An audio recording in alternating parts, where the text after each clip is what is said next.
এই মানব জন্ম পাওয়ার আগে 20 লক্ষ বার গাছপালা হতে হয়। আম জাম জামরুল কত গাছ হয়েছি, মুক্তি পেলাম কবে জানো, যেদিন এই তুলসী বৃক্ষ রূপে আমার জন্ম হলো। যেই দিন ওই তুলসী পত্র দ্বারা আমার প্রাণ গোবিন্দের সেবা হলো, সেই দিন আমি এই বৃক্ষকুল থেকে মুক্তি লাভ করলাম। এরপরে 9 লক্ষ বার জলে জন্ম, নানা ধরনের জলজ প্রাণী হলাম, সামুদ্রিক কীট হলাম, নানা রকম সামুদ্রিক কীট হতে হতে যেদিন আমি শঙ্খ কুলে জন্ম নিলাম এবং ওই শঙ্খ দ্বারা আমার প্রাণ গোবিন্দের সেবা হলো, সেদিন আমি জলজ কুল থেকে মুক্তি লাভ করলাম।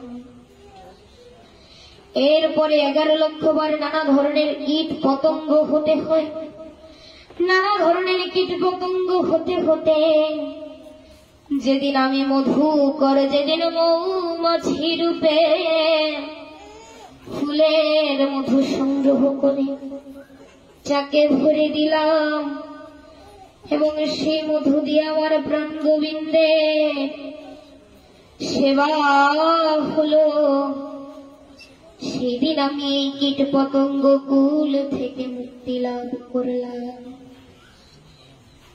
এরপরে 10 লক্ষ বার পক্ষী কুলে জন্ম, নানা ধরনের পক্ষী হলাম, নানা ধরনের পক্ষী হতে হতে যেদিন আমি ময়ূর কুলে জন্ম নিলাম এবং আমার ওই পলক দ্বারা আমার প্রাণ গোবিন্দের চূড়া তৈরি হলো এবং সেই চূড়া যখন আমার ওই কৃষ্ণের মস্তকে স্থাপন করা হলো,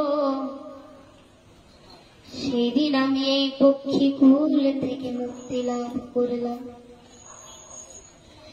এরপরে 30 লক্ষ বার নানা ধরনের পশু হতে হয়, কুকুর বেড়াল হাতি ঘোড়া কত কিছুই না হতে হয়েছে।